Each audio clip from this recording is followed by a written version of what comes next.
तो हेलो बच्चों, स्वागत है क्रेस्ट फोरम में। आज मेरे साथ हैं Dheeraj Sharma, senior ALP loco pilot, assistant loco pilot में ये सिलेक्ट हुए थे। 2019 बैच से हैं ये, और मुंबई जोन में इस समय ड्यूटी कर रहे हैं। जैसे कि हम सब लोगों को पता है कि आरआरबी जेई की बहुत सारी पोस्ट और आरबी एएलपी की बहुत सारी पोस्ट अभी आने वाली हैं। तो अब हम इनसे जानते हैं कि कैसे तैयारी करनी चाहिए और इनकी अपनी तैयारी की क्या स्ट्रेटेजी रही। तो शुरुआत से मैं अगर बात पूछूं तो अपनी जॉब के बारे में, पोस्टिंग के बारे में, ट्रेनिंग के बारे में। मैंने सुना था आपने ट्रेनिंग में टॉप भी किया था। आप कितनी वर्किंग आवर जॉब होती है, क्या बहुत ज्यादा हेक्टिक होती है, शिफ्ट क्या होती है, सैलरी, वर्कलोड, ये सब थोड़ा सा आप बताइए। और अपनी क्वालिफिकेशन के बारे में बताइए। तो शुरुआत करिए क्वालिफिकेशन से और बताइए कि किस तरीके से आपका सफर रहा पूरा। पहले तो सभी को नमस्ते। जितने भी मेरे भाई बहन, जो भी मेरे छोटे बड़े जो भी देख रहे हैं, और सर को भी नमस्ते जिन्होंने मोटिवेट किया और यहाँ तक पहुंचाया, जो हम आज सीनियर एएलपी बन के यहाँ कर रहे हैं। और आप सभी के प्यार की वजह से जो है ठीक ठाक अच्छा अपना चल रहा है। और रही बात ये कि क्वालिफिकेशन की, तो क्वालिफिकेशन तो इसमें जो एएलपी में जो मिनिमम क्वालिफिकेशन रिक्वायर्ड होती है वो तो सबको मालूम है कि आईटीआई चाहिए होती है। लेकिन चूंकि 2019 का समय जो था उसमें सबने लगभग, जो हमारे साथी थे और भी थे, तो आईटीआई डिप्लोमा और जो है अपने बीटेक वाले सबने फॉर्म भरा था। तो मेरी क्वालिफिकेशन जो है डिप्लोमा इन इलेक्ट्रिकल है। ठीक है। तो आप ये समझिए, उसके बाद बीटेक भी किया हुआ है। तो डिप्लोमा इन इलेक्ट्रिकल से फॉर्म डाला था, और बीटेक से भी डाल सकते हो, ऐसा नहीं है। शुरुआत करें तो पेपर का तो आप सभी को मालूम है कि CBT 1 CBT 2 और वो जो पैटर्न अपना पूरा है। इम्पोर्टेंट फैक्टर यदि देखें जो इसमें जो है, सबसे पहले तो कहते हैं ना कि फर्स्ट स्टेज ही बहुत इंपॉर्टेंट है। लेकिन फर्स्ट तो बहुत सारे लोग क्लियर करते हैं, इंपॉर्टेंट होता है कि फर्स्ट के बाद सेकंड में निकलना। क्योंकि सेकंड में आपको बहुत सारी चीजें जो है जुड़ जाती है। जैसे टेक्निकल की चीजें जुड़ जाती है, जिसका मतलब आप ये समझ लीजिए, क्रिस्ट फोरम ने मतलब एक अहम योगदान दिया है मुझे। अहम योगदान मतलब है, समझ लो कि भैया मैं वर्दी में हूँ, जो आप पीछे देख रहे हो। जो है, मैं यहाँ रनिंग रूम में हूँ अभी, जो हमारा रेस्ट रूम होता है उसके बारे में बताऊंगा मैं आपको क्या होता है ये सब। तो आप ये समझ लीजिए, वो क्रिस्ट फॉर्म ने टेक्निकल के नंबर बढ़ा दिए मेरे।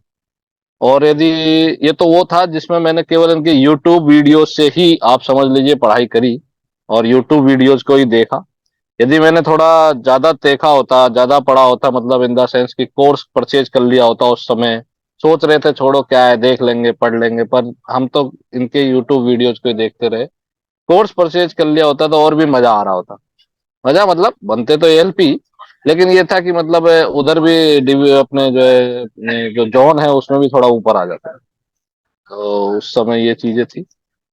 और तो आप पूछिए साहब, कुछ पूछना है मतलब क्या बताएं। अच्छा, जैसे आपने बताया क्वालिफिकेशन आपने बीटेक भी की हुई है, डिप्लोमा भी किया हुआ है। तो कब आपने मतलब बीटेक डिप्लोमा अपना जो है कंप्लीट किया था, और उसके बाद कितना टाइम लगा जॉब निकालने में? और एएलपी क्या आपकी पहली चॉइस थी जॉब को लेके, या फिर इससे पहले भी आपने कोई और चॉइसेस रही नहीं, कि? ऐसा नहीं है सर। कि देखिए, मेरी डिप्लोमा पहले ही हो गया था, उसके बाद मेरी बीटेक कंप्लीट हुई 13 में, लेकिन मैंने प्राइवेट सेक्टर में काम किया हुआ है। क्योंकि प्राइवेट सेक्टर में काम करके देखने पे लगता है कि थोड़ा सा कहीं न कहीं इन्फीरियरिटी है उसके अंदर, मतलब इनसिक्योरिटी है, सिक्योरिटीज को लेके थोड़ा डर बना रहता है। और उसी समय ये वैकेंसी आई थी, तो बहुत ज्यादा तो समय नहीं दिया, यही बोल रहा हूँ कि उसको कोर्स परचेज नहीं कर पाया। उसका एक ये भी कारण था कि समय उतना नहीं था कि पर्टिकुलर क्लासेस ले पाए। तो यूट्यूब की क्लासेस तो क्या है कि आप कभी भी ले सकते हैं। लेकिन जो पर्टिकुलर इसी चीज को लेके तैयारी कर रहा है, जो नई वैकेंसीज आने वाली हैं, क्योंकि देखो, रेलवे एक बहुत बड़ा नेटवर्क है। बहुत बड़ा मतलब वर्ल्ड थर्ड लार्जेस्ट नेटवर्क है। और सबसे ज्यादा यदि किसी पर्टिकुलर इंडस्ट्री में एम्प्लॉयमेंट है तो वो है रेलवेज में। और यहाँ जो सब, यदि कहते हैं कि रेलवे को चलाने वाले जो दो ही तीन ही लोग होते हैं बेसिकली, जो एलपी होता है, एलपी होता है और गार्ड होता है, ट्रेन में। ये जितने भी बड़े डिपार्टमेंट के बड़े अधिकारी हैं रेलवेज में, वो सभी वर्क कर रहे होते हैं इनके लिए। फाइनली चलना चाहिए चक्का सर। चक्का अच्छा। घूमता रहेगा, सब कुछ चलता रहेगा। ठीक है। तो उसको लेके जो है, आप ये समझ लीजिए कि उतना समय भी नहीं था, क्योंकि प्राइवेट जॉब भी कर रहे थे, साथ में कुछ ना कुछ काम कर ही रहे थे चीजों को देखते हुए। तो साथ में तैयारी भी करते रहे, और तैयारी करने के साथ में ये निकल गया। आप सभी का इसमें जो है बहुत योगदान रहा।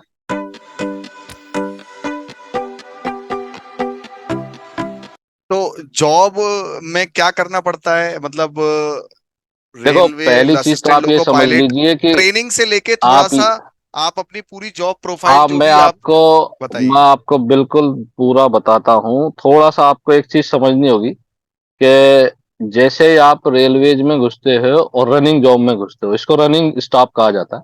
रनिंग स्टाफ में आप ज्वाइन करते हो, तो आप समझ लीजिए कि आप देश के उन जिम्मेदार नागरिकों में शामिल हो चुके हो जिनके ऊपर आपका देश का भार है। जी जी। पहली चीज तो मतलब, फिर जैसे अभी एक रिसेंटली एक मूवी आई है रेलवे मैन, आप उसे देखोगे, या जिन्होंने भी देखी होगी वेब सीरीज जो आई है उसमें, लगभग जो भोपाल गैस कांड हुआ था, बहुत बुरा हुआ था, उसमें जो है लोगों को, उसमें जो रेलवे के कर्मचारियों द्वारा जो अपनी ड्यूटी बताई गई है, वो मतलब आप समझ लीजिए कि रेलवे एक बार घुसने के बाद फिर आप, ऐसा लगेगा कि हाँ, हम मतलब सेवा कर रहे हैं। और हम्म। रही बात ट्रेनिंग से लेके चीजों की, तो देखो इनिशियल जो स्टेज पे रहता है वो एक एएलपी भर्ती होते हैं, असिस्टेंट लोको पायलट। और असिस्टेंट लोको पायलट को सरकार क्यों भर्ती करती है, उसको यदि थोड़ा पूछना चाहिए। मतलब बहुत सारे लोग आपसे पूछेंगे भी बाद में, जॉब लगने के बाद भी, जो लोको इंस्पेक्टर होते हैं वो आपसे फर्स्ट क्वेश्चन यही क्यों करते हैं कि आपकी ड्यूटीज क्या है। तो एएलपी की जो फर्स्ट ड्यूटीज है वो ये है कि जो लोको पायलट, जो आपने देखा होगा जनरली दो लोग होते हैं एक इंजन के अंदर चलाने वाले, तो एक होता है लोको पायलट, एक होता है असिस्टेंट लोको पायलट। अच्छा। असिस्टेंट मतलब वो असिस्ट करता है, उसकी चीजों में सहायता करता है। और जो महत्वपूर्ण जो चीज है वो ये है कि उस पर नजर रखना, क्या वो सही स्पीड से चला रहे हैं, क्या वो जो है अपने सिग्नल्स को बराबर देख रहे हैं, क्योंकि सिग्नल्स बहुत इंपॉर्टेंट है। यदि देखा जाए तो आप ये समझ लीजिए, रेलवे में, रेलवे जो अपना ट्रेन है वो तीन चीजों पे ही कार्य करती है बेसिकली। मतलब असिस्टेंट और लोको पायलट के लिए यदि देखें तो। आवाज सही आ रही है सर? नहीं, बिल्कुल सही आ रही है, मैं आपकी पूरी बात सुन रहा हूँ। नहीं। हाँ, तो जैसे स्पीड होता है, सिग्नल होता है, और जो है हमारे स्पीड रिस्ट्रिक्शंस होते हैं कुछ। आपने देखा हो कई बार स्लो होती है ट्रेन, हम्म। तो वहां पे कुछ वर्क चल रहा होता है या जो, तो ये बहुत इंपॉर्टेंट है। मतलब ये तीन चीजों को आपको बहुत गहराई से देखना होता है। और उस गहराई के लिए जो सहयोग प्रदान करता है वो एएलपी है। अच्छा। जैसे कोई भी एलपी, दो लोग होते हैं तो एक व्यक्ति से वो दिमाग से निकल भी सकती है, सिग्नल्स को लेकर कंफ्यूज भी हो सकता है, क्योंकि रेलवे टोटली सिग्नल बेस्ड काम करती है। अच्छा। सिग्नल उसको डेंजर दिखेगा तो वो गाड़ी खड़ी करनी है, ग्रीन है थ्रू जाना है, येलो, जैसे अपने ये रोड के जो सिग्नल्स होते हैं, ट्रैफिक जो सिग्नल्स होते हैं, उसी पे वर्क करती है एक तरीके से ट्रैफिक सिग्नल। तो तो इनिशियल एएलपी पे भर्ती होंगे बच्चे। इनिशियल एएलपी जो होता है उसके बाद लगभग 6 से 8 महीने की ट्रेनिंग होती है। हम्म। और वो होती है अपने जेड करके अलग अलग सेंटर्स है, जोनल रेलवे ट्रेनिंग इंस्टीट्यूट है। अच्छा। वहाँ जैसे मुंबई जो सेंट्रल है उसका जो बड़ा है वो भुसावल में है। और अच्छा। वेस्टर्न रेलवेज का जो पड़ता है, या नॉर्थ वेस्टर्न रेलवेज का जो है वो अपने उदयपुर है। ये आपके अच्छा। चंदौसी की तरफ भी है, अलग अलग अच्छा। जगह पे जो है ये हम्म। इसके सेंटर्स है। वहाँ ट्रेनिंग करने के बाद आप पोस्ट होते हैं असिस्टेंट लोको पायलट पर। उसके बाद आपकी कुछ हैंडलिंग, एलआरडी, इस तरीके की चीजें होती है, रूल लर्निंग। तो अगर तो एक मतलब एरिया जो आप, जितना मैं समझ पा रहा हूँ कि एक एएलपी का काम है सिग्नलिंग को देखकर वहां डिसीजन लेना कि हमें ट्रेन को फास्ट या स्लो जो भी करना है वो करें। ये समझिए कि पूरी जिम्मेदारी एएलपी की है। पर लोको सारा काम पायलट साहब जो सिग्नलिंग को है, देख के होगा। सारा सिग्नलिंग काम टोटली सिग्नलिंग, सिग्नलिंग को देख के। सिग्नलिंग ही, हाँ, मतलब जैसे सिग्नलिंग क्या ही। होता है आप, कि हम कार चलाते हैं तो कार हम खुद ड्राइव करते हैं, तो क्या यहाँ पर ड्राइविंग तो खुद नहीं है, मतलब खुद नहीं करनी पड़ रही है या फिर करनी पड़ती है, या फिर मतलब ट्रेन जो चलती है बस स्पीड को अप एंड देखो, डाउन करना पड़ता है। यदि यदि बेसिकली एक मोटा मोटी शब्दों में समझें, जिसको तैयारी नहीं करने वाले भी जानना चाहें, तो आप ये चीज समझ लीजिए कि रेलवे लोको पायलट का और असिस्टेंट लोको पायलट का कार्य जो है वो ये है कि ट्रेन को नौचअप करना। नौचअप मतलब उसका स्पीड बढ़ाना, अच्छा। और उसको जो है ब्रेकिंग में लाना, या अच्छा। मतलब उस पर इमरजेंसी और जो जरूरत के हिसाब से अपना ब्रेकिंग करना। हम्म। ये दो मुख्य कार्य है। बाकी बहुत सारे कार्य साथ में रहते हैं कि आप ये समझिए कि एक ट्रेन जब अपने स्टार्टिंग ओरिजिन स्टेशन से जब निकलती है, और डेस्टिनेशन पर पहुंचती है तो लगभग 500 कर्मचारियों की नजर उस ट्रेन पर रहती है, अच्छा। तब जाके वो ट्रेन पहुंचती है। अच्छा।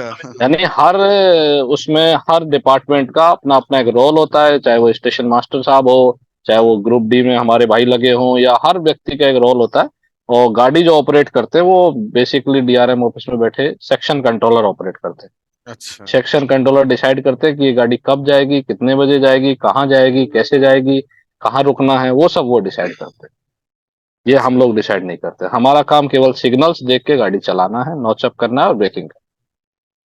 शिफ्ट और वर्किंग आवर्स के बारे में भी थोड़ा सा बताइए। मैं और आपको पहले ही बता चुका हूँ इस चीज को कि आप जैसे ही रेलवे में भर्ती होंगे तो आप समझ लीजिए कि पोस्ट तो अपनी एक सैल्यूटेबल है ही, मतलब कि आप वो तो उसको तो आप कोई तोड़ नहीं है, लेकिन उससे थोड़ा ही नीचे आप समझिए कि ये रेलवे की नौकरी है और 24 घंटे की नौकरी है, क्योंकि ये अच्छा। इमरजेंसी सर्विस है। आप ऐसे अच्छा। समझिए कि ये इमरजेंसी सर्विस है।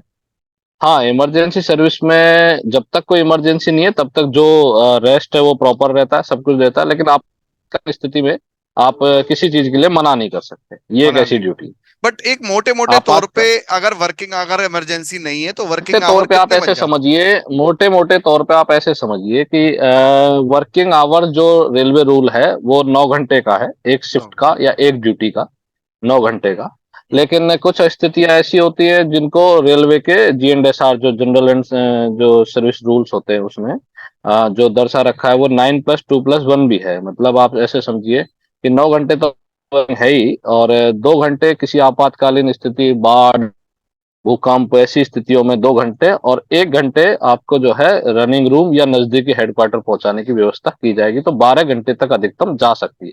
जा सकती है, और ओके। जा सकती है, क्योंकि गुड्स पे रहते हैं तो थोड़ा वो कभी कभी बढ़ जाती है, लेकिन आप ऑन एन एवरेज यदि पकड़ के चले तो 9 घंटे ड्यूटी रहती है, ऑन और एन एवरेज जो जैसे ड्यूटी है। 9 घंटे ऑन एन एवरेज आप बता रहे हैं, मान लीजिए ट्रेन निकल गई है, आप भी ट्रेन के साथ में ही हैं और ट्रेन लेट हो रही है किसी भी हम्म। कारण से, तो क्या उसमें ओटी वगैरह ओवर टाइम आपको अलग से मिलता है? 9 घंटे के बाद मिलता है या कितने देखो घंटे से ओवर टाइम लगना शुरू होता है, अभी बारह जो घंटे के है, बाद? अभी नहीं, ऐसा है कि थोड़ा सा लोगों को कंफ्यूजन है कि 12 घंटे बाद ओटी है, ऐसा नहीं है। क्योंकि रेलवे में जो अभी बना रखे वो रोस्टर फॉर्म चल रहा है, रोस्टर मतलब 14 दिन का एक रोस्टर होता है। अच्छा। उस 14 दिन के रोस्टर में आपको यदि ड्यूटी आवर्स 104 से अधिक होते हैं, तो 104 से अधिक ड्यूटी आवर होती है तो वो सभी ओटी में काउंट होता है, ओवर ओके। टाइम। ओके। लेकिन यदि वो 104 पे रुक जाती है या 104 से नीचे रुक जाती है तो आपने रेलवे के लिए उतनी ड्यूटी करी है, अच्छा। अच्छा। उसका कोई ओवर टाइम नहीं मिलता है, वो एक जस्ट ड्यूटी का पार्ट है। पार्ट है। अगर रेलवे की 104, जो बेसिक, 104 से आवर से ऊपर हो जाए तो शायद ओटी पे जाएगा।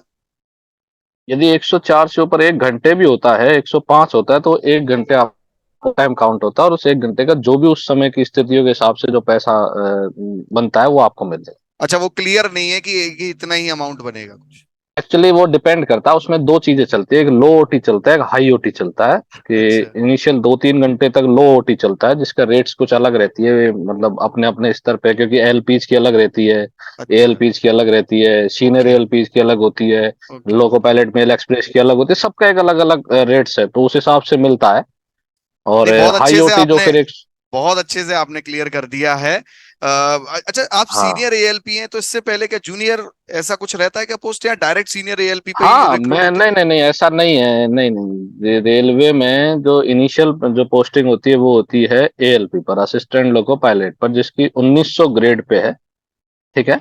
और उसके 2 से 3 साल बाद अलग अलग डिपेंड करता है कि आप किस डिवीजन में हो और कैसा वहाँ का नेचर है, कैसी जो है वहाँ के, और कितना बैकअप है, और रिक्वायरमेंट के हिसाब से भी? पर रिक्वायरमेंट कितनी है, तो वहाँ सीनियर एएलपी प्रमोशन होते रहते हैं और वो 2400 ग्रेड पे में चला जाता है।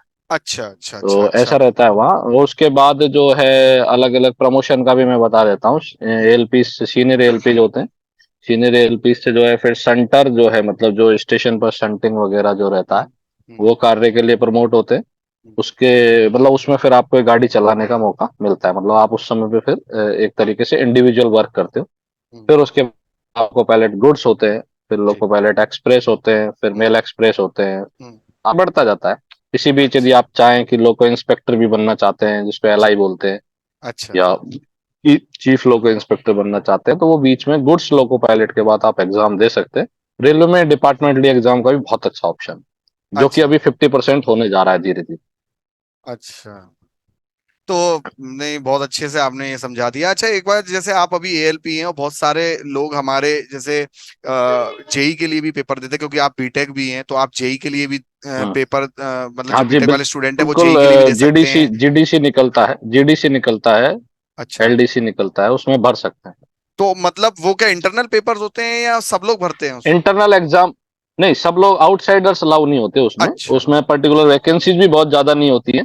अच्छा। जैसे अभी जो निकली हुई है, अभी एक तो क्या है, जीडीसी अब कॉमन कर दिया है। जीडीसी मतलब ऑल इंडिया के अंदर ultimately जो पेपर होता है वो अब कॉमन कर दिया है। पहले अलग अलग जोन लेते थे, अभी पेपर एक साथ होता है, अलग जो डेट्स डिसाइड होती है उन पर। तो उसमें केवल रेलवे डिपार्टमेंट का ही व्यक्ति भर सकता है, जो रेलवे में। वो फिर नीचे डिसाइड होता है कि जेई के लिए कौन कौन एलिजिबल है, कौन कौन सी ग्रेड पे वाले एलिजिबल हैं। और ऐसा अच्छा। नहीं है कि एएलपी के लिए जो है एएलपी भर सकते हैं, उसमें बहुत सारे डिपार्टमेंट्स के लोग भी भर सकते हैं, चाहे वो कॉमर्शियल से हो, चाहे ऑपरेटिंग से हो, अच्छा, किसी भी मतलब डिपार्टमेंट से हो। क्वालिफिकेशन तो मीट कर जाए तो कोई भी भर सकता है? क्वालिफिकेशन मीट यदि करती है और तो सब आपके भर सकते हैं? ड्यूटी कितने वर्ष की हुई है, जैसे अभी जीडी में भी मिनिमम ड्यूटी आप मतलब ये नहीं रखा है कि आपकी वर्किंग कितने साल की हुई है, लेकिन एलडीसी एग्जाम में होता है ऐसा। GDC L, exam zonal level पे होती है और एलडीसी एग्जाम डिविजनल लेवल पे होती है। तो एलडीसी और ऐसा, जीडीसी फुल फॉर्म अगर हमें पता लगे?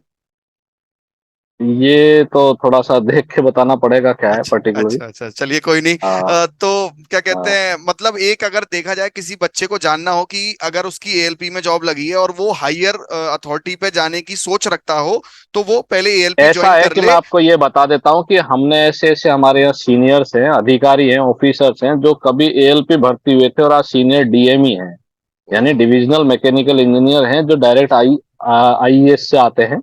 उसके अच्छा। बाद भी वो 5 से मतलब उसके बाद भी 5-6 साल की सर्विस के बाद बनते हैं। वो लोग भी यहाँ जो एएलपी से। और दूसरा एक चीज जो है, बहुत चीज है इसमें, वो है कि यदि कोई रनिंग डिपार्टमेंट से जाता है, यानी लोको रनिंग डिपार्टमेंट से जाता है, तो उसका डायरेक्ट वाले से 30% एक्स्ट्रा पे होता है। अच्छा, डायरेक्ट वाले जो से 30 डायरेक्ट ज्यादा रिक्रूट 30%?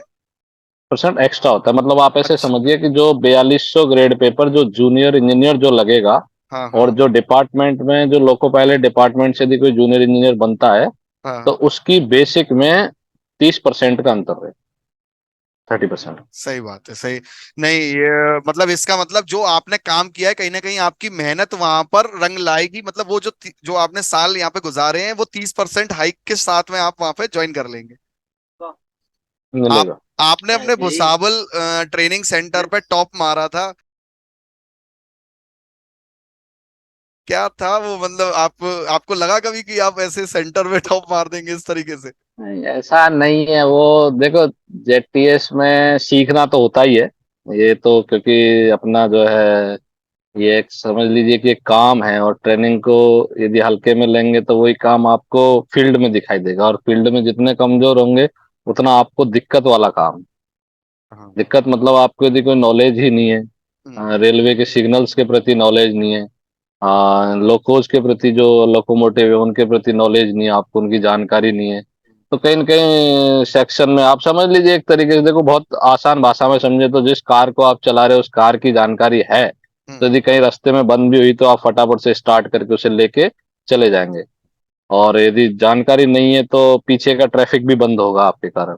हाँ, हाँ। क्योंकि रोड पे तो क्या है, थोड़ी साइड होती है, साइड से निकल जाए, लेकिन सही। ट्रैक पे कोई साइड नहीं होती है।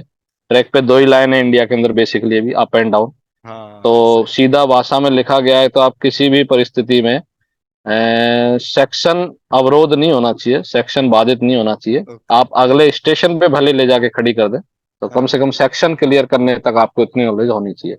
ठीक है, पढ़ाई करी थोड़ी, हो गया। इसमें नहीं, क्या है, मतलब अच्छा, मतलब पढ़ना पड़ता है वहां जाके भी? पढ़ाई की ऐसी बात है, मैं आपको बता देता हूँ, रिटायरमेंट की उम्र सरकार ने 60 साल रख रखी है। हाँ। तो 59 वर्ष में भी आपको पढ़ना पड़ेगा, 59 ईयर्स में भी आपको पढ़ना पड़ेगा, यानी नॉलेज अप टू डेट होनी चाहिए, नई नई चीजें जैसे आती जाएंगी उन सब की जानकारी आपको होनी चाहिए। होनी चाहिए, अच्छा, जानकारी और मतलब। समय समय पर ट्रेनिंग होती है, 3 साल में रिफ्रेशर अच्छा, होता है, प्रमोशनल ट्रेनिंग होती है, फिर रिफ्रेशर होता है। ये सब चीजें समय समय पर रेलवे पढ़ाती रहती है, ताकि आप भूले नहीं चीजें। भूले नहीं। अच्छा, फैमिली को फैसिलिटी और ऐसा लोगों को लगता है कि यार रेलवे में एक बार चले गए तो हर जगह फ्री में ही आना जाना होता रहेगा, आपका भी और आपके नहीं और देखो रिश्तेदारों का ऐसे, भी, क्या ये सच है? ऐसे तो देखो अब ये तो एक भ्रामक चीजें हैं जो रहती हैं। वो पहले का समय बदल गया है, थोड़ा चीजें अभी चेंज हुई है हम्म। और रूल्स भी चेंज हुए हैं। अभी फैमिली के मतलब एक अलग अलग एक पर्टिकुलर सरकार ने गाइडलाइन जारी कर रखी है कि फैमिली किसको कहा जाता है। अपन अच्छा। फैमिली एक अलग कहते हैं, लेकिन हाँ। रेलवे की फैमिली एक अलग मान्य होती है। अच्छा। पहले मदर फादर को भी ऐड किया जाता था, लेकिन अभी पर्टिकुलर सर्कमस्टांसेस में ही ऐड किया जाता है। वरना आपकी फैमिली आपकी वाइफ आपके बच्चे ही तक सीमित है। लेकिन अच्छा। बहुत सारे, जैसे किसी के फादर नहीं है तो उसकी मदर को ऐड कर लिया जाता है, अनमैरिड सिस्टर को ऐड कर लिया जाता है, तो अलग अलग है वो। एक आप जब भी आप रेलवे में घुसेंगे हाँ तो और उसी हिसाब से उसके फायदे, उसी हिसाब से आपको फायदे मिलते हैं। मेडिकल फैसिलिटीज भी है, वो तो आपको मालूम है। दूसरा, ट्रेवलिंग फैसिलिटीज का ऐसा है कि इनिशियल स्टेज पे थोड़ा कम रहता है, एसी के पास मिलते हैं, थर्ड एसी के पास मिलते हैं आपको।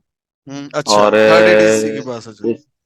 थर्ड एसी के पास मिलते हैं आपको। हम्म। और जैसे जैसे आप सीनियर होते जाते हैं फिर वो सेकंड एसी में कन्वर्ट हो जाता है। अच्छा। और सेकंड एसी में से कन्वर्ट होने के बाद फिर आपको एक आपके अटेंडेंट भी मिलता है, जिसको हम्म। अटेंडेंट को स्लीपर क्लास का मिलता है।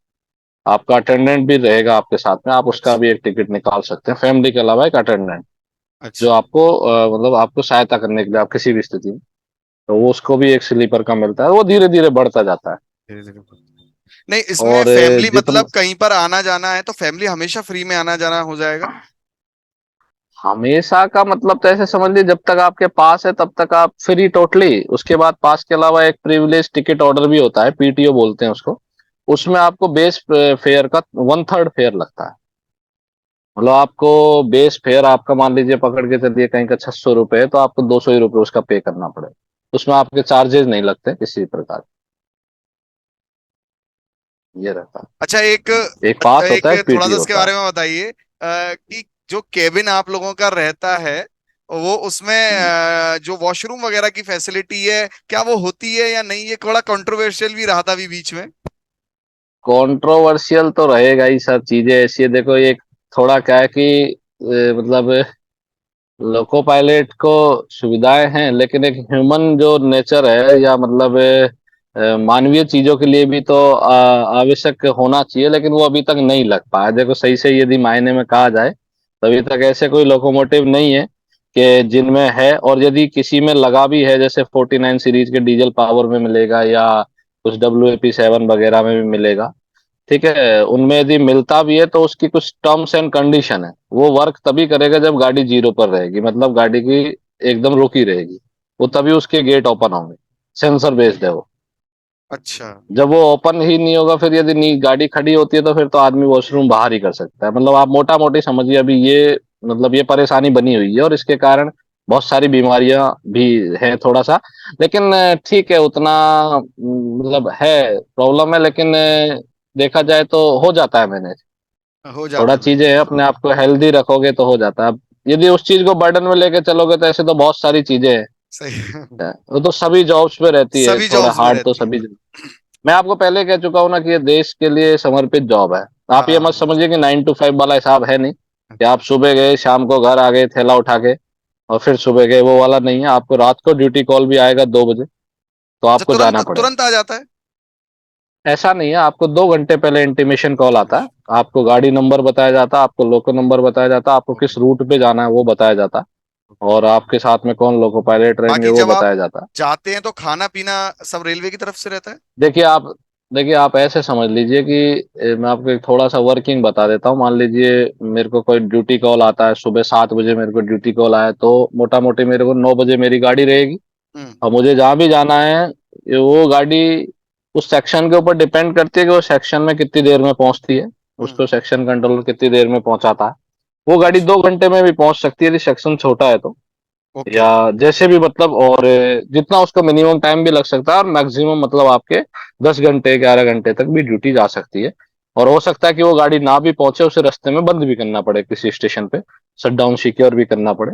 उसके बाद आपको स्पेयर मूवमेंट ले जाया जाए, मतलब किसी मेल एक्सप्रेस गाड़ी में बिठा के लेके जाया जाए या सवारी गाड़ी में बिठा के ले जाए। तो एक टाइम का खाना तो अपने लेके चलना पड़ता। दो अच्छा। से 3 लीटर 4 लीटर जो भी रिक्वायरमेंट पानी होता है वो आपको लेके चलना होता है। तो ये चीजें अच्छा, तो हैं ही जरूरी। एक चीज बताइए कि अब थोड़ा प्रिपरेशन पे बात आ जाते हैं, स्ट्रेटेजी की, प्रिपरेशन स्ट्रेटेजी पे।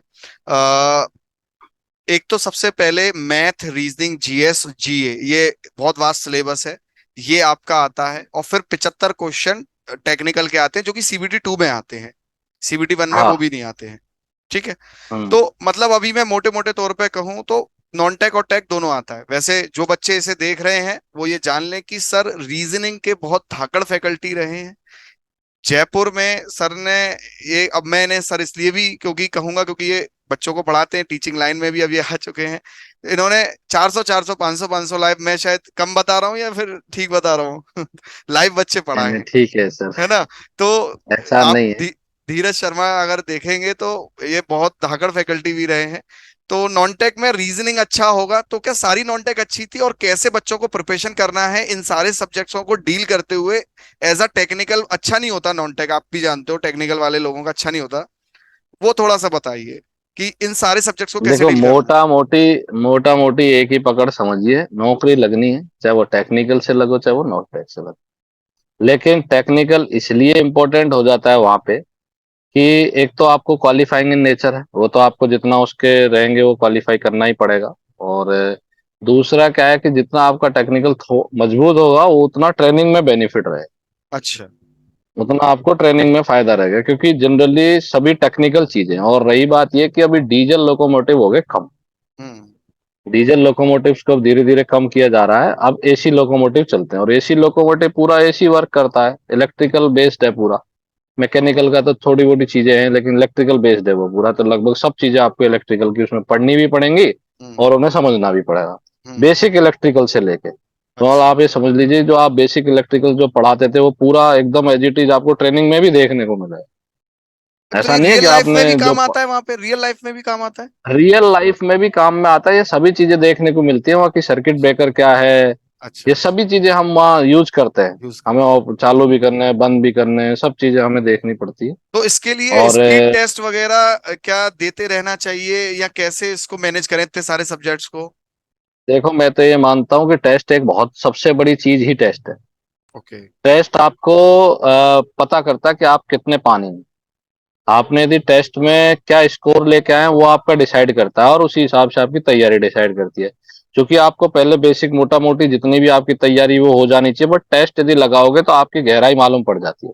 तो टेस्ट तो आपको ज्वाइन करना ही चाहिए, मतलब भले एक दिन एक क्लास कम पढ़ लो लेकिन टेस्ट आप ज्यादा दो। अच्छा, सीधा मानना टेस्ट। यह है कि ओके। मेरा मेरा मानना है कि क्योंकि टेस्ट में आपके क्वेश्चन आ रहे हैं ना, तो जो क्वेश्चन आपने उसमें पढ़ लिया और वो क्वेश्चन आपने ठीक से दोबारा उसको रिवाइज कर लिया या उसको देख लिया देते समय, वो जब भी आएगा वो आप कभी गलत नहीं करोगे। और टेस्ट को फिर ये है रीचेक भी, मतलब देखो गलती कहाँ हो रही है। टेस्ट को। अच्छा, प्रॉब्लम क्या है कि अपने अधिकतर जैसे मैं पढ़ाता था, आपने जैसे अभी बात करी कि आप पढ़ाते थे, तो हाँ ये आपको मालूम है, क्योंकि मैं आपको बताया कि मैं पहले जॉब भी करता था। तो जॉब मतलब ऐसे समझ लीजिए उस समय नहीं बता रहा था। हाँ, लेकिन आपने बताया तो मैं जब पढ़ाता था तो मैं यही बात कहता था कि आप टेस्ट दो, हम्म।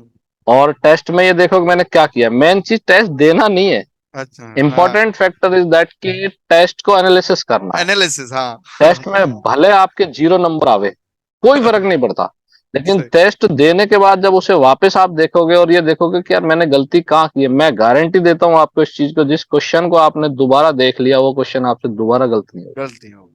अच्छा, ये तो ये आप मान के टेस्ट, चलिए। ये तो चलो हम टेस्ट से इम्प्रूव करेंगे या बच्चे इम्प्रूव करेंगे कि भी टेस्ट दे दे के जो गलती हो रही है एनालाइज करो। पर साइको का क्या करें, साइको तो हमारे हाथ में होता है कि नहीं होता है, और मैं फिर एक बाद में चीज बोलता मेडिकल। हूँ, साइको को एकदम चिल लेके चलना चाहिए। भी अच्छा। लिटरली मैं मेरी बात करता हूँ, क्योंकि मैं उस समय पढ़ा रहा था, हाँ। और जिस समय मेरा सिलेक्शन हुआ था बहुत ज्यादा टाइम में दे नहीं पाया था। हम्म। और मैंने खुद ने भी क्लास ज्वाइन की थी, ऐसा नहीं है कि मैंने नहीं करी, मैं बिल्कुल उस पर कोई झूठ नहीं बोलेंगे, भले मैं रीजनिंग पढ़ाता था।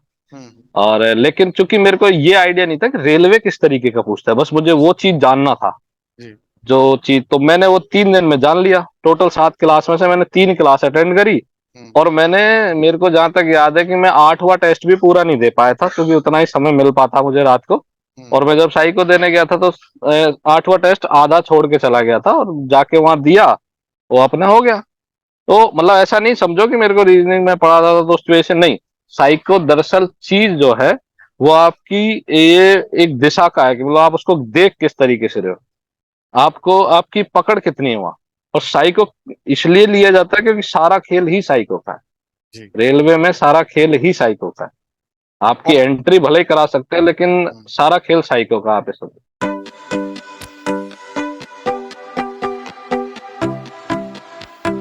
और मेडिकल के बारे में बताइए। मेडिकल में बच्चे बहुत परेशान रहते कि मेरे चश्मा है तो मैं क्या नहीं हो पाऊंगा, या क्या मेडिकल रिक्वायरमेंट है जिसपे बच्चे आपने अधिकतर बाहर होते देखे?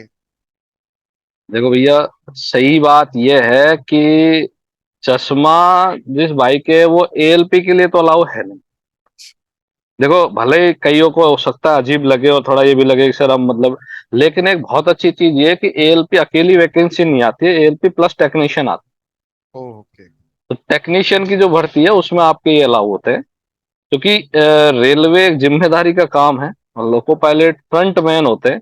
तो उसके लिए उनका A1 जो मेडिकल होता है 6x6 जिसको बोलते हैं, वो होना अच्छा, बहुत जरूरी है। जैसे किसी के स्टोन वगैरह होते हैं क्या वो, या ऐसी कोई ऑपरेट ऑपरेट होने वाली डिजीज होती है क्या, उसके लिए समय मिलता है या फिर बिल्कुल ही बाहर कर देते हैं?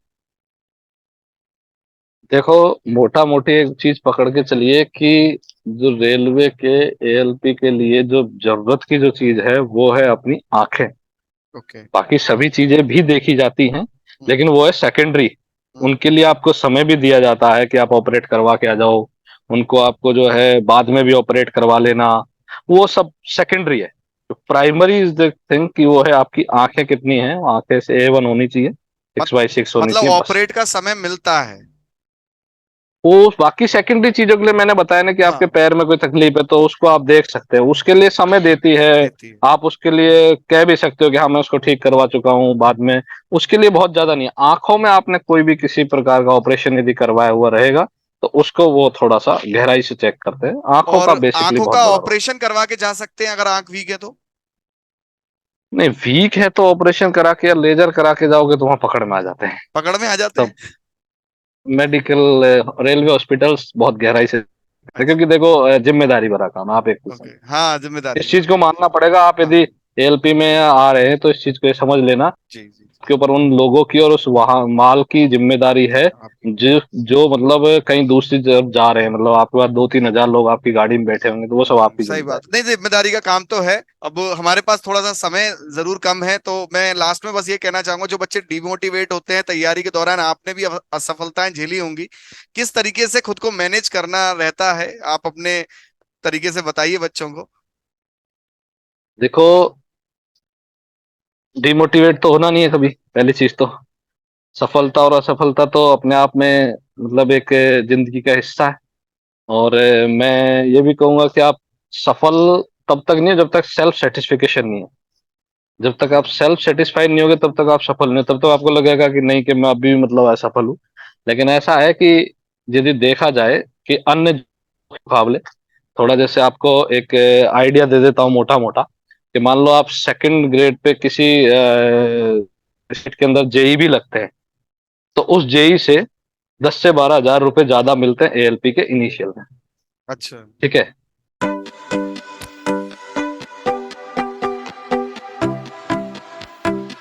हाँ, क्योंकि इसका जो पेमेंट जो बनता है वो माइलेज के ऊपर बनता है। ओ। माइलेज मतलब आपके कितना किलोमीटर, और वो अलग अलग रेट्स मतलब जो है सीनियरिटी के हिसाब से बढ़ता जाता है। मोटा मोटी आप एक चीज पकड़ लिए, जिस दिन आपकी एंट्री होगी आपको एक मतलब एक फर्स्ट सैलरी में बता रहा हूँ आफ्टर ट्रेनिंग, आप समझिए 55,000 आपको लगभग आती रहेगी। 50 और 55, यदि आप महीने भर वर्किंग करते हैं, छुट्टी नहीं जाते हैं, हम्म। ठीक ठाक आपका रेस्ट भी रहता है, सब कुछ है, तो 55 के अराउंड रहती है। और मैं समझता हूँ कि तो मैं ये बता रहा था आपको कि इनिशियल स्टेज पे यदि कोई इसमें जो है रिक्रूट होता है तो उसका मतलब मोटा मोटी सभी जगह का, भले वो किसी भी डिवीजन से होते, ऑन एन एवरेज 50 से 55 के बीच में उसका सैलरी इनिशियल बनता है। और वो धीरे धीरे इंक्रीज करता है। और ऐसे समझ लीजिए मोटा मोटा रिटायरमेंट तक मैंने करते हुए एक अच्छी ठीक ठाक, यदि आप जाते हैं पूरा वर्किंग करते हैं तो 2-2.5 लाख रुपए पर मंथ के हिसाब से भी आप रिटायर होते हैं, तो शायद किसी नौकरी में नहीं मिलता। ये एक हाँ, नंबर की ईमानदारी की और मेहनत की कमाई। हाँ। ठीक है। ये तो इसमें आप लांग लपेट नहीं है, और जहां इस पैसे को यूज करोगे वहां ये पैसा फलता है। सही, ये बात तो है। इसमें बहुत, क्योंकि ये आपकी कड़ी मेहनत का पैसा है। ठीक है, क्योंकि आपने कुछ मेहनत की है, आपने जो है ना, सर्दी गर्मी मौसम सब में आपको, और फिर एक अच्छा फील भी होता है कि यार हमने मतलब ये काम किया। थोड़ी कठिनाइयां जरूर आएंगी, उसमें डरना नहीं है। लेकिन कठिनाइयां तो देखो भैया हर जॉब में, ऐसी कोई नौकरी नहीं है, और जब तक कठिनाई नहीं है तब तक मजा नहीं है। ठीक है, तो उस चीज को तो बिल्कुल सोचे नहीं कोई भी। और मोटा मोटी ये समझ लीजिए कि आपकी इज्जत भी इसी से है, और नया एडवेंचर भी है। जिन सही। रूट्स पे आप जाओगे उन रूट्स पे एडवेंचर्स भी होता है, और बहुत सारे लोग आपकी जो है इज्जत करते हैं। दूसरा, आप जहाँ रुकोगे ड्यूटी के बाद, उनको रनिंग रूम बोला जाता है, रेस्ट रूम बोला जाता है, जहाँ आपका रेस्ट रहता है। वो एज लगभग 3 स्टार की लेवल की जो होटल्स होती है उसका उनका रहता है। और उसमें आपका खाना, रहना, आपका नाश्ता चाय सब फ्री रहता है। एक 5 रुपए का कूपन कीमत होती है, वो एक नॉमिनल इसलिए है कि चूंकि आपको लगे नहीं कि फी फ्री खा रहे हैं आप किसी का। तो वो एक अच्छा। 5 रुपए का आपको रहता है। बाकी टोटली फ्री रहता है, और बहुत अच्छी फैसिलिटीज होती है। आप जाते ही, आपके जाते के साथ ही आपको फैसिलिटी शुरू हो जाती है, चाय नाश्ता जो भी आपका मन है आप बनवाइए, चाहे रात को 3 क्यों ना बज रहे हैं, ये उसकी कोई टेंशन नहीं। आप एक्चुअली कुछ ये बता रहे थे, डीमोटिवेट जो होते हैं बच्चे, उनको थोड़ा सा आप बता रहे थे, वो फिर नेटवर्क का इशू हुआ कि मतलब जो बच्चे डीमोटिवेट होते हैं, देखो ये स्वाभाविक है कि तैयारी करते दौरान डीमोटिवेशन आ मेरी जाता बात है। सुनिए, जब आदमी गिरता है तो उसको लगता है कि यार मैं गिर क्यों गया जबकि मेरा साथी चढ़ गया। भाई एक चीज समझिए कि हो सकता है आप जो है बड़ी छलांग के लिए बने हो, हाँ। ऐसा थोड़ी है कि आप भी वहीं के लिए बने हो। एक आपका दोस्त किसी जगह पे कोई जॉब लगेगा, मान लीजिए, जॉब सारी अपने आप में बहुत इंपॉर्टेंट है, सब अच्छी है।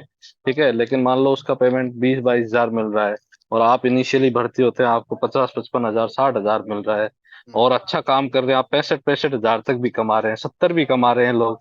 जैसे जितना जो ज्यादा वर्किंग कर रहा है उस हिसाब से, और अच्छी रूट्स पे जा रहा है या अच्छी गाड़ियां जा रहा है, जैसे भी है, तो उस समय आपको फील होता है कि हाँ यार कुछ पैसे की अहमियत है।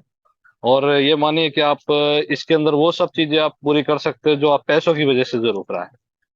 पैसे की कोई कमी नहीं है, ओके। भारतीय रेलवे के अंदर पैसा बराबर और मिलता है। और और सबसे बड़ी आप बात है, आपने ये भी मीडियम, बताया कि इंटरनल एग्जाम्स होते हैं, तो आप मतलब ठीक है, आपकी मैं इच्छा है तो क्या आप बताया, पेपर मैंने दिखा ली। आपको बताया ना कि आपको यदि ऑफिसर भी बनना है तो आप इंटरनल एग्जाम से बन सकते हैं, बन सकते हैं, कोई रोक नहीं है। कोई रोक नहीं। ऐसे बहुत लोग मिलेंगे जो आपको ऑफिसर बने हुए मिलेंगे, और इंटरनल एग्जाम समय समय पे होती रहती है, आप अपनी प्रिपरेशन अच्छा, रखो, क्या दिक्कत है आपको तैया, तैयारी के दौरान बच्चों में भटकाव आता है, मतलब वो कैसे हैंडल किया जाए? कोई मतलब अब एज ऐसी होती है, जाहिर सी बात है, तो कैसे उसे डील किया जाए देखो, आजकल? एक बात बताऊं मैं आपको, थोड़ा पढ़ाते हुए भी अनुभव हुआ है, और क्योंकि पढ़ते हुए भी हुआ है, और उस दौर से गुजरे भी हैं कि भटकाव भी आता है।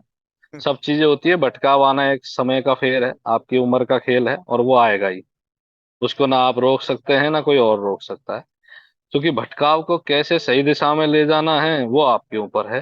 थोड़ा एक चीज जरूर देख लेना भाई, जो भी बच्चा ऐसे सुने, अभी सुनेगा बाद में सुनेगा या कभी और सुनेगा, एक जो माँ बाप है ना, आपके मम्मी पापा जो है ना, उनको बहुत सारी उम्मीदें होती हैं।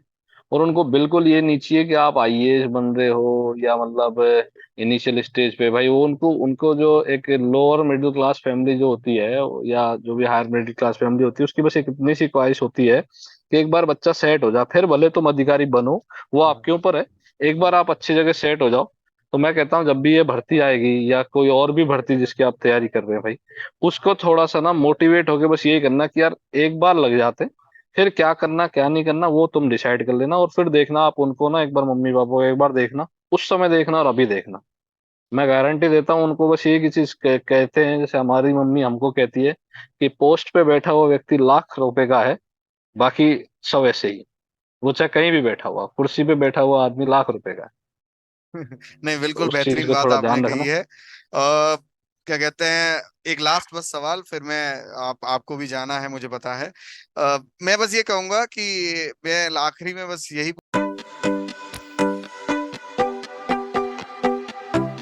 पूछना चाहूंगा, वैकेंसीज आ रही हैं इस बार या नहीं? क्योंकि आपको पता है हर 5 साल बाद वैकेंसीज आती हैं, और इस देखो आप समय 5 वैकेंसीज साल को इंटरनल कोई तो छोड़ इंफॉर्मेशन। दो, थोड़ा इंटरनल इंफॉर्मेशन का तो ऐसा है, देखो मोटा मोटी बात बताऊं तो सबसे ज्यादा कमी है अच्छा। एएलपी की। ठीक है, एएलपी की सबसे ज्यादा कमी है। और कमी इसलिए है कि गाड़ियां ज्यादा है। ऐसा नहीं है कि मतलब कि एक तो सरकार रिक्रूटमेंट नहीं कर रही है और गाड़ियां बढ़ रही हैं। गाड़ियां आपने देखा होगा कि जो है वीकेंड स्पेशल भी नए चलती हैं, नए फेयर रूट्स बन स्पेशल रहे हैं। चलती हैं, नए रूट्स नए बन रहे हैं। रूट्स भी बन रहे हैं, हम्म। फेयर स्पेशल चलती हैं, हम्म। और आप वैसे ये अपने फेस्टिवल स्पेशल चलती अभी हैं। इंडिया ठीक है, वर्ल्ड कप में एक स्पेशल ट्रेन चली थी जो बॉम्बे से वो मालूम है, बॉम्बे से हाँ, अहमदाबाद के लिए अहमदाबाद स्पेशल के ट्रेन लिए। चलाई थी। हाँ, हाँ। तो अलग अलग समय पे अलग अलग ट्रेन चलती है, तो उनको चलाने वाले लोको पायलट्स भी चाहिए। की जगह। और वही चीजें गुड्स ट्रेनों में भी हैं। गुड्स में भी नई नई बहुत डिमांडेबल जैसे गाड़ियां फोर व्हीलर आती है, तो ये सब एनएमजी हम लोग ही लेके जाते हैं। तो ये सब जितनी भी है, बहुत सारी गाड़ियां हैं गुड्स की, तो ये जो बढ़ रही हैं, तो इसका मतलब एक चीज तो पकड़ लो, आपकी वैकेंसीज तो आएंगी। नहीं, आज नहीं आएंगी, 2 दिन बाद आएंगी, वो आएंगी, ये तो 100% है। अब वो सारी पोस्टों के लिए। वैकेंसीज सभी पोस्टों के लिए, सभी पोस्टों सभी पोस्टों के लिए, चाहे वो जेई हो, चाहे वो एएलपी हो, चाहे वो टेक्नीशियन हो, चाहे वो ग्रुप डी की हो। के लिए। और ग्रुप डी को अब ग्रुप सी कर दिया गया है, हाँ, वो उसमें चेंज कर मर्ज दिया है। मर्ज कर दिया, group C and group D करके तो मर्ज हो गया। हाँ, हाँ, तो ये तो पकड़ लो कि वैकेंसी आएंगी। अब चूंकि ये आएंगी कब, उसका थोड़ा देखो, आनी तो अब तक चाहिए थी। मतलब मैं आपको बात बताऊं, अभी तक ये आ जानी चाहिए थी। अभी तक का मतलब ये लगभग नवंबर तक आ जानी चाहिए थी। है ना। क्योंकि यदि नवंबर तक नहीं आई है, तो उनके मैक्सिमम जो चांसेज है वो मार्च तक के चांसेज है हम्म। कि मार्च तक आपको वैकेंसीज के फॉर्म स्टार्ट हो जाएंगे। ठीक, और अच्छा अच्छा। उसी और पर एक चीज ध्यान रखे भाई, जो भी सुनेगा या सुन रहा है, हम्म। ऐसा नहीं है कि फॉर्म आया उस दिन से तैयारी करेंगे। अ, ठीक है, ये चीज पकड़ लेना, बहुत लोग गलती करते हैं। बहुत मतलब अपने आप में समझते हैं कि नहीं, पहले आने दो फिर करेंगे। हाँ, देखो, आप भले उस समय के लिए कुछ और चीजें रख सकते हो कि नहीं, मैं जीके उस समय पढ़ूंगा, या हाँ, मतलब मेरे को ये सब्जेक्ट उस समय पढ़ना है। हम्म, लेकिन जो कोर सब्जेक्ट होते हैं ना, कि जिनके लिए वास्तव में समय नहीं मिलेगा फिर, क्योंकि एक बार रिक्रूटमेंट प्रोसेस यदि गवर्नमेंट ने जारी कर दी और किसी एजेंसी को दे दी, टीसीएस को या किसी को भी, जो भी पर्टिकुलर एग्जाम एजेंसी होती है, उसके बाद उनको बस एक टारगेट होता है कि हमें इतने दिन में ये पूरा करके दे दो। ओके। फिर वो वक्त नहीं देते आपको। तो फिर वो ये ऐसा रहता है कि सीबीटी वन सीबीटी टू में कितना टाइम मिल जाता है लगभग? देखो, ये डिपेंड करता है कि उस समय पे कैसा क्या है। सभी सीबीटी वन यदि अच्छे से रहे हैं तो सीबीटी टू बहुत जल्दी होता है। बहुत अच्छा, जल्दी, मैं बोल रहा हूँ आपको, समय नहीं मिलेगा। पेपर लीक टाइप मतलब वाले आप। पेपर लीक, हाँ, या पेपर लीक है, किसी सेंटर पे कोई टेक्निकल प्रॉब्लम है, बहुत प्रॉब्लम हो सारी गई, चीजें, हाँ, ऐसा नहीं कह अच्छा सकते कि पर्टिकुलर पेपर लीक ही कोई अच्छा चीज होता है। अच्छा। बहुत सारी टेक्निकल इश्यूज भी होते हैं, सर्वर इश्यूज भी हाँ होता हाँ है। हाँ हाँ। उस समय की कुछ परिस्थितियां भी, कोई भी इमरजेंसी भी हो सकता है कुछ भी इंडिया के अंदर, ऐसा कुछ नहीं है। हम्म, लेकिन ये समझ लीजिए कि पेपर वन, सीबीटी वन और सीबीटी टू में बहुत ज्यादा समय मिलता नहीं, पहली चीज तो दिमाग से निकाल दो। अच्छा। तो पेपर टू की तैयारी साथ में ही करें तो ज्यादा अच्छा है। ओके। क्योंकि ठीक है। पेपर टू के अंदर को जो बेसिक जो मैथ रीजनिंग जीके वो भी आएगी, फर्स्ट में भी आएगी। तो पेपर टू के अंदर ये टेक्निकल जो ऐड हो रहा है, उसके लिए समय नहीं मिल रहा। फर्स्ट वाले के लिए तो आप पढ़ ही रहे साथ में। हाँ हाँ। नहीं, पेपर टू के लिए कहाँ समय मिलेगा आपको, जो नहीं मिलेगा, टेक्निकल के। नहीं मिलेगा। तो फिर तो उसकी तैयारी शुरू से करें क्या और टेस्ट सीरीज ज्वाइन जरूर करें। सारे सब्जेक्ट्स पढ़ने पड़ेंगे टेक्निकल सारे के? सब्जेक्ट का ऐसा है, देखो अभी क्या हो गया है ना, देखो मैं मतलब थोड़ा सा पहले की बात करें तो पहले डीजल पे ज्यादा काम होता था, मतलब आप समझ लीजिए मैकेनिकल का ज्यादा रोल ओके। था। अभी मैकेनिकल ट्रेड को लेके थोड़ा कम रहेगा कंपेयर टू इलेक्ट्रिकल। क्योंकि मैक्सिमम लोकोमोटिव जो है एसी पे नहीं, काम करते हैं, अब और सभी वैसे भी जगह एसी हो अब गया सारे ट्रैक्शन। पेपरों का स्टैंडर्ड बहुत बढ़ रहा है, तो इसका भी बढ़ेगा ही जितना हमें देखने बढ़ेगा मिल रहा भी है। ना, वो तो बढ़ेगा भी ना स्टैंडर्ड, आप समझिए ना। अभी देखो क्वालिफिकेशंस भी बच्चों की बढ़ गई हैं सबकी ना। सही बात। और जितने लोग भाई तैयारी करेंगे वो वेल क्वालिफाइड रहेंगे, और फिर वो अलग अलग एग्जाम्स के लिए तैयारी। लेकिन सबसे बड़ी चीज पता है क्या, मैंने एक चीज आपको मैं बता देता हूँ। इसमें मतलब एक चीज देखा, भले आप हायर क्वालिफिकेशन के हैं, पर जो अच्छा परफॉर्मेंस जो आपको मिलेगा ना, उसमें आईटीआई वालों का और डिप्लोमा वालों का मिलेगा। अच्छा। उनकी एक अलग, हाँ, उनका एक मतलब जो है अच्छा परफॉर्मेंस उनका मिलता है इसमें। और वो आगे भी अच्छा वर्क करते हैं। अच्छा, आगे भी अच्छा आगे वर्क करते मतलब हैं। जॉब, हाँ, जॉब हाँ, में भी अच्छा वर्क करते हैं, उसका एक बहुत बड़ा फर्क मतलब रहता है। बीटेक वाले जो क्योंकि अपने उसमें रहे कि मैं बीटेक हूं, तो ऐसा ज्यादा मतलब देखा नहीं गया है। ऐसा नहीं, मतलब ऐसा नहीं कह सकते कि भाई मतलब वो कोई बहुत ज्यादा के धुरंधर, ये हम हाँ, उनसे अलग नहीं, ऐसा नहीं है भैया। अच्छा वहां आके सब बराबर है। और कई जगह तो वो आईटीआई और डिप्लोमा वाले भाई ज्यादा अच्छा परफॉर्म करते हैं अच्छा, बजाय उनके। ये बहुत वो बड़ी एक बात आपने वो कही है। ये बच्चों को अच्छा लगेगा, हम्म, खासकर डिप्लोमा आईटीआई वाले बच्चों को सुनने में। नहीं नहीं, चलिए। वो उनको जो है बहुत हाँ, अच्छा परफॉर्म करते हैं, वो भी अपनी जगह करते हैं, लेकिन वो उनका एक टारगेट रहता है और जी उनका जी। एक भटकाव रहता है कि मैं यहाँ भी चला जाऊं, मैं ऑफिशियल लाइन में भी चला जाऊं, लेकिन उनका एक फिक्स अपने इधर जाना है, ये काम करना है, तो वो ज्यादा अच्छे से परफॉर्म कर पाते हैं वो। जी, चलिए और बहुत बहुत धन्यवाद। मैं तो क्या कहते हैं, आपने आज टाइम निकाला उसके लिए बहुत बहुत बहुत थैंक यू। मुझे पता है अभी भी आपकी ड्यूटी नहीं है नहीं, और जाना है आपको। और बच्चों को ये बहुत अच्छा लगेगा, बहुत सीखने के लिए मिलेगा। मैं तो दिल से थैंक यू, क्रेस्ट फोरम परिवार की तरफ से आपको पूरा पूरा थैंक यू, नहीं आपने टाइम आपको भी निकाला। बहुत बहुत धन्यवाद क्रिस्ट फोरम ने, जो कि काफी योगदान साबित होता है। आप जितने भी बच्चे निकले हैं या और भी निकलेंगे, उन सभी के लिए बेस्ट ऑफ लक है। और भाई मैं तो एक ही बात कहूंगा, देखो नॉन टेक कहीं से ही पढ़ो आप अपने घर से पढ़ सकते हैं, लेकिन टेक्निकल भी आप कहीं से पढ़ सकते हैं, ऐसा नहीं है। लेकिन चीजें वहां से देखो जहां से पर्टिकुलर चीजों को पढ़ के कोई निकला हुआ है या उसने वहां से बेनिफिट उठाया। ऐसा तो नहीं कह रहा हूँ आप कि आप क्रिस्ट फोरम में कोई मतलब आप, लेकिन मैंने देखा है कि वो चीज है ना, उसका मतलब आप समझ लो कि मेरे को, मैं जब पढ़ाते हुए इतना ही कम वक्त मिलता था कि मैंने यहाँ से मोटा मोटा यूट्यूब से ही अपना कार्यक्रम कर लिया और मैं इधर बैठा हूँ। और अभी रनिंग रूम में ही हूँ, क्योंकि अभी मेरा नाइट वापस फंसेगी, रात की ड्यूटी फिर है। अच्छा। तो फिर ड्यूटी जाना है, तो रनिंग रूम में, रेस्ट रूम में भी खाना वाना खाएंगे। तो लेकिन कम समय में और बहुत अच्छा पढ़ना है, तो इधर एक बार देखें टेस्ट फोरम की तरफ, लेकिन टेस्ट सीरीज का जरूर ध्यान दें भाई। टेस्ट ज्वाइन करें, वो बहुत इंपॉर्टेंट है। जी टेस्ट जी सीरीज का बिल्कुल। बहुत बड़ा रोल रहता चलिए थैंक है। यू तो सर, आपके थैंक लिए भी यू। Thank you. और टाइम निकालने के थैंक यू लिए थैंक सो मच, और सभी के लिए बेस्ट ऑफ लक। मिलते रहेंगे, समय समय पे आते रहेंगे। बिल्कुल ओके, बिल्कुल थैंक यू बिल्कुल, सो आप भी मच। टाइम निकाल थैंक के यू थैंक यू। आइएगा बिल्कुल। नहीं बिल्कुल बिल्कुल, thank you so much thank sir. Welcome.